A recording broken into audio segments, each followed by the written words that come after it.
Sports Tonight is back again. We're broadcasting live from Channels TV Sports Center in Lagos, Nigeria. It's always a delight to have you join us to talk sports. I'm Austin Okonakwan on the show tonight. Good news, all the way from Windhoek in Namibia. Nigeria's under-19 cricket team, they're known as the Junior Yellow Greens. You know what? They are on the verge of qualifying for the World Cup in South Africa. What a story, because someone will tell me, Austin, we're not doing so well in cricket because Nigeria is not a cricket playing nation. They don't give me that story. Cricket has been played in this country since the late 19th century. And you know why I'm super excited about this story? If the Junior Yellow Greens get on to qualify for the World Cup, it means we can monitor their progress. It means the Federation must look at their progress, sustain the momentum, and someday, who knows? Because in our world of sports, impossible is nothing. Someday, they might just play at the Cricket World Cup at a senior level. I'll tell you the story of what they did against Uganda today in Namibia. Our first match, they shocked the world against the host Namibia. The Junior Yellow Greens, they went on to win. They pushed aside Kenya. They said, look, if we can tell Namibia to go sit down somewhere, don't waste our time. And against Uganda, because we know the work Uganda has put into their grassroots cricket, we knew it was going to be difficult. But with 30 runs, the Nigerian under-19 team defeated Uganda today. So Sierra Leone and Tanzania, I don't think they'll bother them. We're about to witness history. Yeah, the record-breaking under-19 cricket team. I've got so much love for them tonight on the program. So we're going to celebrate them. I don't care what's going to happen, whether they make it or not, but I'm super motivated that they are going to make it to the World Cup. That's the story. That's the way I want to start the show tonight. It's all about love. Right there at the Special Olympics, Team Nigeria, they're not stopping. It's now 8 gold medals for the team. Couldn't win gold in the unified volleyball, but it's okay. It's okay. We love the story that is coming out of Abu Dhabi at the Special Olympics World Summer Games. Our correspondent, Yemi Adebayo, is standing by. He'll be giving us love and light tonight on the program, because when we talk about special athletes, guys, I love it so much. It promotes the story of inclusion, and of course, it will inspire somebody somewhere, make you feel the power of sports. We'll talk about it on the program tonight. At the Ben Gidon Stadium in Tunisia, Nigeria's under-23 football team at the Olympic Eagles, they couldn't beat Libya. It ended Libya 2, Nigeria 0. So what's the problem? What happened with Coach Imama and his boys? But there is still some hope. Second leg is on Monday in Asaba. Let's see what the under-23 team can do. Let's see if they can beat Libya and get on to the next round of qualification for the under-23 AFCON, which is also a qualifying process for the Tokyo 2020 Olympics. We'll continue our countdown to the 2019 FIFA Women's World Cup. And when we talk about that one, we touch base with the Super Falcons. How are they getting ready for that World Cup? We'll take a look at what's going on. The CAF Champions League quarterfinal fixtures out. CAF Confederation Cup quarterfinal fixtures also out. But you know the story. No more Nigerian teams in it, but the show must go on. We'll talk about those other guys, Super Eagles of Nigeria. They are also in Asaba for that. Our final qualifying, AFCON qualifying match against Seychelles. A lot of people said, it's dead rubber, no need for that game. Coach General said, wait a minute, I've got a big competition in June. I will still look at this team. Some of you are also angry that I keep saying it's a young team. If you have an older team, that's your business. Coach Kenneth believes it's a young team and that they will keep getting better and better. We'll touch base with the Super Eagles on the show tonight. We're also going to listen to Coach Alex Nwora. Nigeria has been drawn for the 2019 Basketball World Cup. They will take on Argentina, Russia, and South Korea. What does the coach think about that draw? How is he going to put together a team that can go to the World Cup in China and give Nigeria a good representation? We'll listen to Coach Alex Nwora on the show tonight. That's about the outlook of the show. Sports Tonight on your award-winning, sports-loving channels, television. Where are you? What are you talking about? I want you to be part of the show tonight. Tell somebody to tell another person that, hey, the Fun Factory, they've started producing something. Let's go. But if you're driving, be safe. You're doing something else, be safe. But if you're in front of your TV set, Let's do the show together. Walk with us on this journey. It's going to be fun. You can talk to us. Our feedback mechanisms, they're still the same on Twitter, channels_sports, Facebook, channels-sports. You can send an email to sportstonight@channelstv.com. Talk to us. What's going on? What are you following? Do you know the name Mike Trout? I don't blame you if you don't know him, because in this part of the world, we don't follow baseball. But hey, the guy's about to smash the records as with the most lucrative deal in the history of sports.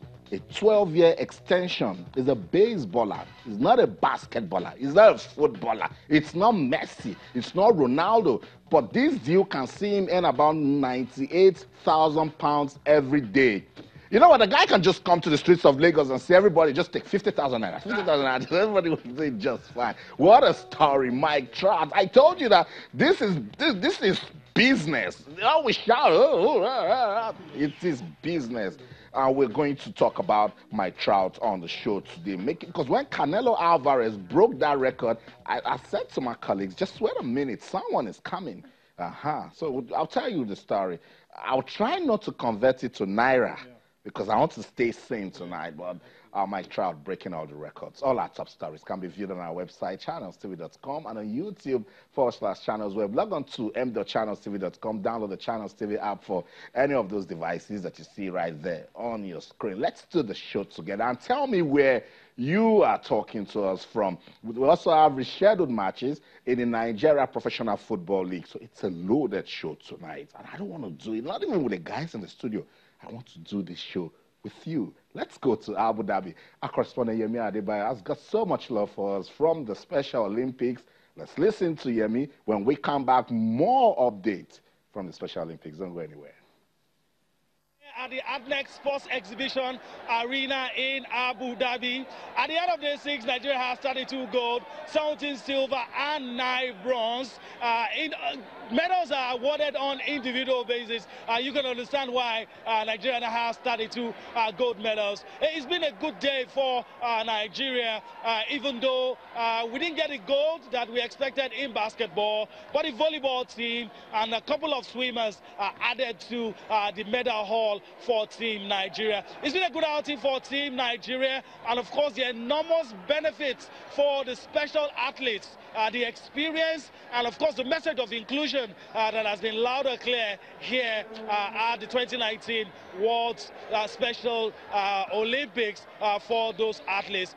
It's been very good, and it is hoped that this message will be taken to Nigeria, and a lot will be done with it. We await the closing ceremony that will herald the end of the games, the 2019 Special Olympics. From the ADNEC Sports Exhibition Arena, Yemi Adebayo reporting for Channels Television.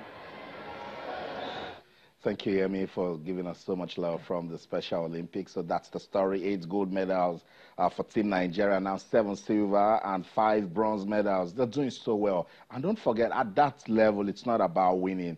It's about soccer, love, hope, reassurance, trying to tell somebody that when you go down with sports, you're not out. Shewa Adigun used the word, like she said, they inspire us. DJ Drogba says they give us a reason to stay alive. What a story. I love it so much, the power of sports. Let's welcome the guys in the studio. Joseph Mukuzi and Nyobamone back on the program. Joseph, welcome to Sports Tonight. Man, that figure was scary when I heard it, Austin. We still love this sport. Yeah. We still love this job. And we will not regret ever embracing it. Because figures like that, Austin, it makes us, it's just wow. I was telling in your bomb shortly, I said, for what now? I mean, in so much, it's really massive. Over a 12 year $430 million. And that's massive. That's massive. That's the budget of so many, sports as a whole. But it's massive. I mean, it shows the level of baseball in America and in the world generally. But great result also for our team, Nigeria cricket team. I'm so glad that they are making us proud. And cricket is a sport that has long, we've long played cricket at secondary school level. Somewhere along the line, football took over. But it was one of those sports that we've been playing, for over 19th century. I'm so glad that we are coming up now and doing a great job. Hopefully, we'll qualify for the World Cup itself. Because this is how we started with football, winning the Junior World Cup first in 1985. And I just hope we can follow that trend and succeed in this sport. Beautiful. In your Bong Monday, it's good to have you on the show. I'm trying to convert that figure to naira. Please do not, because I mean, I've been sitting down trying to wrap my head around those numbers, and it is insane. It is obscene. It is crazy money, and it's quite wonderful to see that they've been able to build the baseball brand in the United States so much that it is making tons and tons of money, so much that they can pay players like that. They can ensure that the players enjoy playing the game. So credit to the United States. You've got to give them credit. The structure they put in baseball, the structure they put in basketball, the structure they put in whatever they're doing, even the MLS now, it is becoming a brand. So it's credit to them quite wonderfully. And also, please do not try to change that money. Before the end of the show, I will. It is insane. And you know why I would do it? So that our administrators will see that this thing is not about people buying ticket and come to the stadium. It's long-term planning. Yeah, it you'll reap it. Do you know that the top 5, let me tell you something. Do you know the top 5 earnings in the world of sports? Baseball used to lead in the top 5 until Canelo Alvarez broke into it last year, and now has dropped him again. Baseball. It's not the NFL. It's not basketball. It's not football. This is not Messi, not Ronaldo. And you see, it tells you the United States, they're looking at it and say, we've got the market. So what can we do with this market? And that's what we need to do here, because when you were talking about cricket, from the federal government colleges, Joseph, when you say St. Greg's wants to play King's College in cricket, it's not about, that match is not about the current students. The old boys are packing their bags. They're going back to school because it was that big. We went to sleep. Absolutely, we did. And, if you look at what they've been able to do in the United States, is that somehow they've created platform for various sports to thrive. Ours is just football, and football. Athletics, because of this organization, somehow, initially it was tough, but right now it's nowhere. So it is the structure that we need to really imbibe, the ability to give other platform, even if it's just at the beginning, for them to thrive as well, create the necessary enabling environment, the sponsorship required, to be able to thrive. But we've not been able to do that. I just hope at some point we would learn that you don't just look at football as a whole, you look at the sports as a whole. And that's how you succeed in sports. That's what it is. I needed to start the show that we once again remind administrators, everybody involved in sports management in Nigeria. It's a huge business. It's something that we can use to turn around the GDP of this country if we do the right things. I want to go back to the Special Olympics because I love it right there. Let me let you know, good news, and set the record straight, because when I started the show, I said they didn't win a gold medal in volleyball. They did win a gold medal in the unified volleyball team. Special Olympic Nigeria added to their medals at the 2019 World Summer Games. Nigeria defeated Germany 2-1 in the final that was played at the ADNEC Exhibition Sports Arena in Abu Dhabi. The team closed the 6 points gap, stand up for the champions, to draw level in the decider, and eventually went on to win the game. It's now 8 gold medals, 7 silver, and 5 bronze for Special Olympics Nigeria at the games. Beautiful story, I love it. Meanwhile, the Special Olympic team settled for silver, and it's all good. Silver is good. In the unified male and female basketball event at the Special Olympics, the team earlier today suffered their only defeat in the final to Chinese Taipei, 27-24. Coach Michael, and he says he's not bothered. He shouldn't be. Coach Michael, don't be bothered.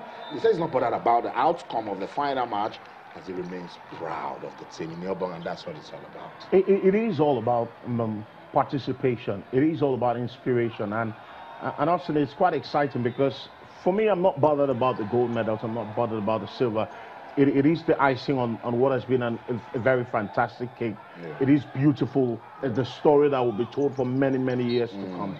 But just to be able to participate in this tournament is refreshing. It is very, very refreshing because, like you said earlier, it's about inspiring. It is about renewing hope in the society. It is about just ensuring that across board, people believe in what is the term possibility, that anything is possible. It's quite wonderful. And when you see people like that go out there to compete, when you see people like that compete with a smile on their faces. It is quite very inspirational, and credit to them. And also, the refreshing thing for me is the fact that every time there is a sports meet, an international meet, a sports competition somewhere, the flag of Nigeria is being hoisted.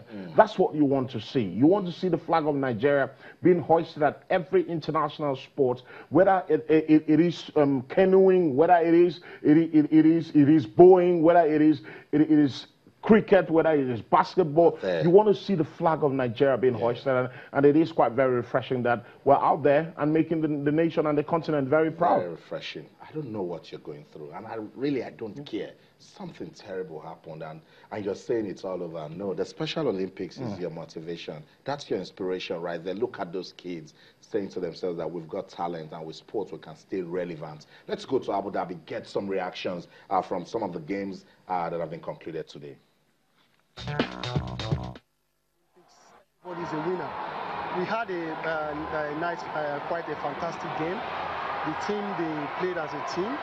Nigerian team really gave all their best, but we have some technical issues which really affect us during our fourth quarter. Some of our players are in power problem, but in Special Olympics, what is important is we really had fun, and all the players, both the opponents and the Nigerian fans, were so impressed in our performance. The players are still sending their message to Nigeria that they should give them a chance to compete. And they have come to World Game Abu Dhabi. They have really made Nigeria proud. They came out with silver medal, which is a very, very also a good position. It's been an amazing experience. I was telling someone that I find it difficult to put it into words exactly how I feel. It's been a great privilege. It's humbling, and it's definitely eye-opening. It makes you see the world in a totally different way than, I mean, I thought I was very, I'm not sure what adjective to use now, but it does open you up to a whole new different way of seeing the world and the athletes and people with a form of disability or not. It's the unified experience is definitely unifying. These guys are always video ready, they're picture ready, and best of all, they are more humane than we even think. They capture moments, they play their games fantastically well. They get little or no coordination. It's almost like at an actual Olympics. She said it's a unified experience.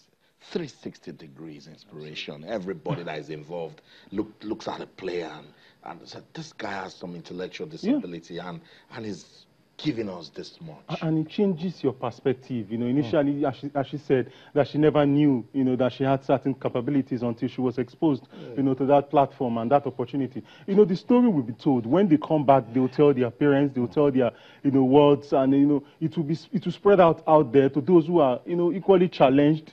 They will be motivated. They will feel that you just create that inclusiveness, that it's not the end of the life, of the world. I mean, there are opportunities out there you can take advantage. Don't feel too bad about your condition. There are people who are going through similar situations and are even excelling. So that hope that it creates is what really, you know, delights me a lot. That, you know, you don't feel despondent as a result of, you know, the plight you are in. And, you know, as he said, it's like actual Olympic itself. You know, I remember in 1992 Olympics Barcelona, you know, when Nigeria got a bronze medal in the 200 meters, this celebration was actually what, you know, IOC used to market the sport. It's not about just winning, but being part of the Olympic family, you know, creating that inclusiveness, you know, being part of that, such a wide opportunity and, you know, movement generally. Movement. Beautiful. I love the story.